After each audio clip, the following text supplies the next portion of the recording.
Hello everyone. We have a game with the black pieces against Nico Kirill 84, rated 897. We've gotten a lot of d4 games. People are afraid of e4, wow.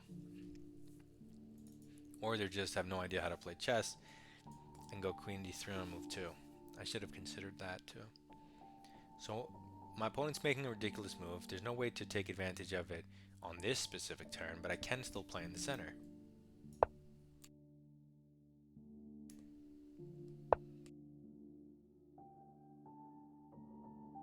There's a sneeze coming.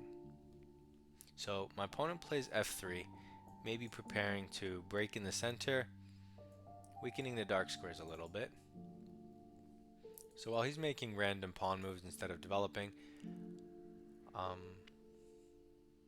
I'm going to immediately strike out at his center with c5 in development. So he counter strikes with e4, but now the center might blow up. He has no pieces developed. Could be good for me. He might be threatening to play e5 depending on the move order we use, so we just need to watch out.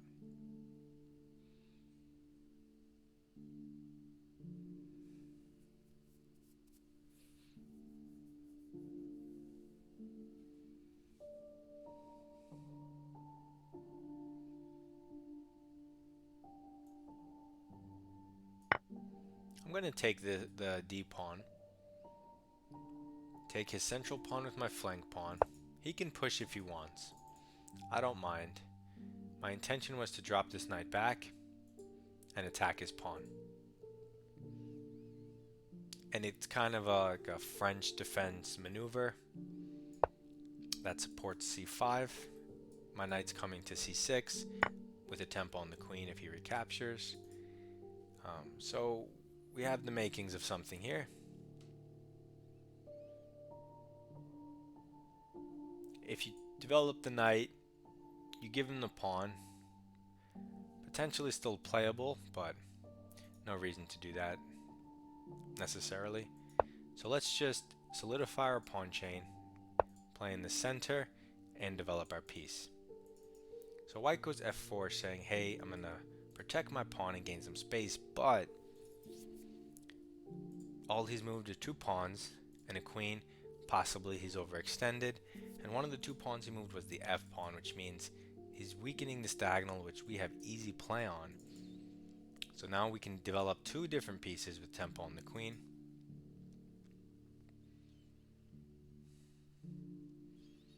They're both good moves. I'm going to do the bishop just because it comes with a little more power, more oomph towards his king, and more potential immediate tactics with my queen.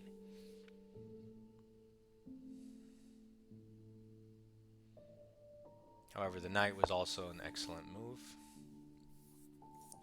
So he moves the queen, maybe threatening to throw something here, but this is why I'm saying maybe I have some immediate ideas of queen out,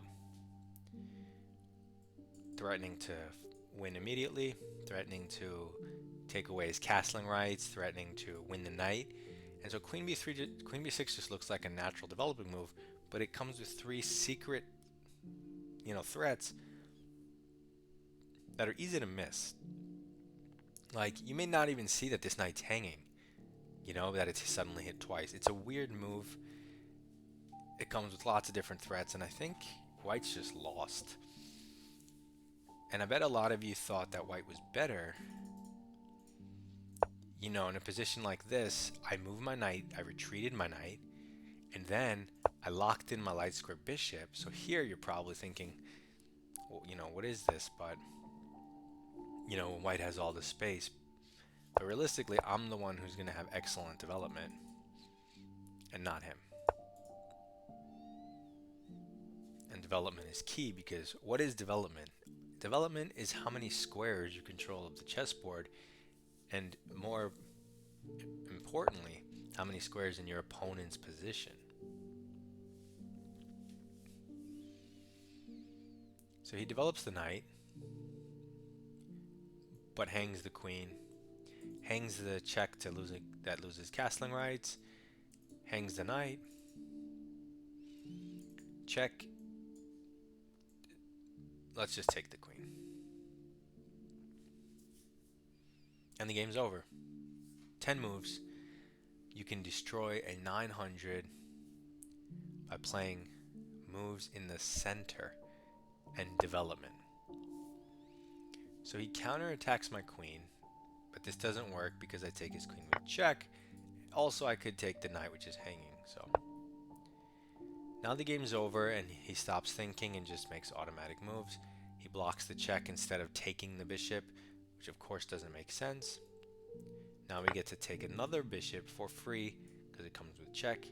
At the end of this all, the knight will hang if he doesn't recapture backwards. And you can see how moving the pawn to f3, that's one thing, one little mistake. But then moving it again to f4, that wastes a whole nother turn that you could have used developing.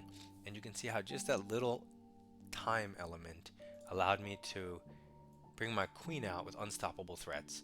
Whereas if he didn't play f4 and maybe brought a piece out, my threats would have been stoppable. So he takes with the king instead of the knight, hanging yet another piece. And we have freedom to do whatever we want. We always look at free moves, and because this free move gives the potential to go wrong, we're going to throw it in. Of course, once we give this check, they should retreat with the bishop, but it's not like we wasted our turn because we would go again. But you see, this gives them the opportunity to go wrong, hanging the bishop, and once they notice they did that, they resign. Super simple, super easy, and let's go over the game. So we develop a piece and play in the center. Let's say you don't want to play knight f6 and you get this position on the board. What moves can you play? Well, e5 is center but hangs a pawn, so it's dumb. You could play d5 here. It's center and it's development. Makes sense, right? I mean, these are the two moves that are center and development without compromising or giving up anything. Other moves give up stuff. For example, c5 on move 1. You're now giving white the added option of pushing past, which he cannot do with d5. Also, c5 doesn't develop a minor piece. It develops the queen. So, less good, right? It's kind of that simple. Another move is e6. It controls the center and develops a bishop. But e6, it makes sense. So maybe that's the third move that makes the most sense. d5 makes a lot of sense. Knight f6 makes a lot of sense. e6 makes some sense. And that's why these are the two moves most often played by grandmasters, because they make the most sense. Anyway, so we play that, and then center and development. And then center and development, because not only the queen, but the knight behind the pawn. And already the engine says minus 1. Black's better, we didn't do anything. We brought a knight out and pushed 2 pawns in the center. And then the second he breaks in the center, which looks natural, right? He's threatening this, he's threatening to take everything. Minus 1.7.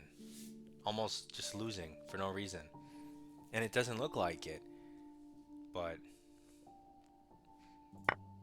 you have to develop and center, and he's not doing that. He's doing center, but he's kind of messing up on development.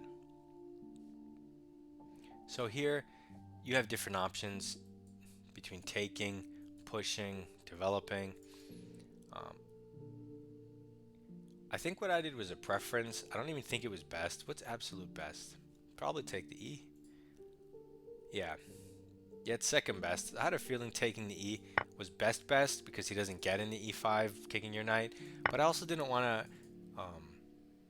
free up development. But yeah, I guess this pawn is hanging at the end of it, so yeah, you could go either way.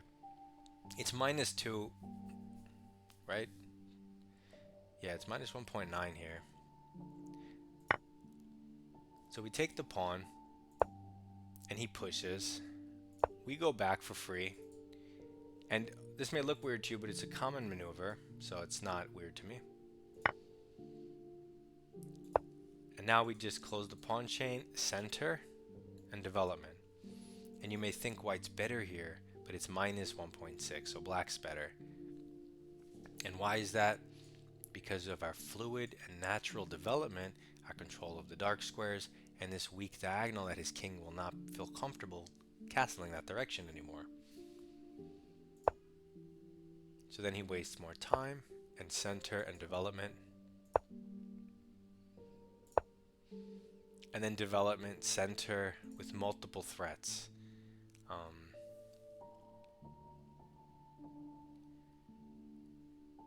Oh wow, there is this move queen g3.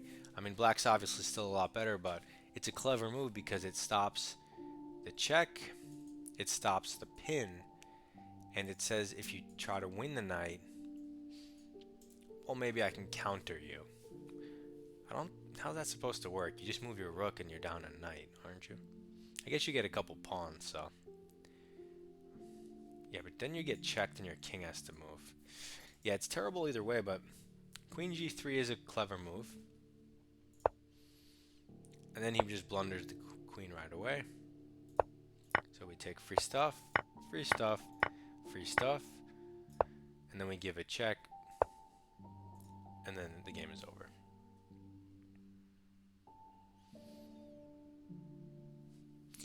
It's funny, it says perfect game,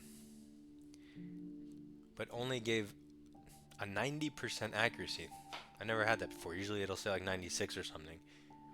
If there's only one in accuracy, why would it go to 90?